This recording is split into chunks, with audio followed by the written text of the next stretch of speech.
Kerala തീരത്തിന് 78 nautical mile അകലെ ചരക്ക് കപ്പലിന് തീപിടിച്ചു. കപ്പലിലെ തീ അപകടകരമായ രീതിയിൽ പടർന്നതോടെ രക്ഷാപ്രവർത്തനം ദുഷ്കരമായി.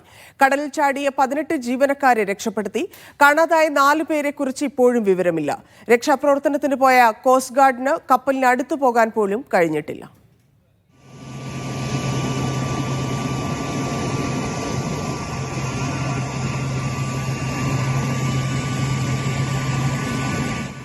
ആദ്യം തീപിടുത്തം, പിന്നാലെ പൊട്ടിത്തെറി. കൊളംബോയിൽ നിന്ന് മുംബൈയിലേക്ക് പുറപ്പെട്ട വാൻഹായ് 503 കപ്പലാണ് അപകടത്തിൽപ്പെട്ടത്.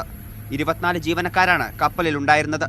തീയണയ്ക്കാനുള്ള ശ്രമം പരാജയപ്പെട്ടതോടെ ജീവനക്കാർ കടലിലേക്ക് ചാടി. 18 പേരെ രക്ഷപ്പെടുത്തി.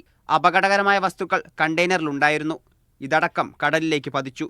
കൊളംബോയിൽ നിന്ന് മുംബൈക്ക് പോവുകയായിരുന്നു എന്നാണ് കിട്ടിയ വിവരം. അതിൽ 50 കണ്ടെയ്നറോളം കടലിൽ വീണാൻ വന്നു. തീ പിടിച്ചതാണ് പ്രശ്നം എന്നാണ് പ്രാഥമികമായി കിട്ടിയ വിവരങ്ങൾ.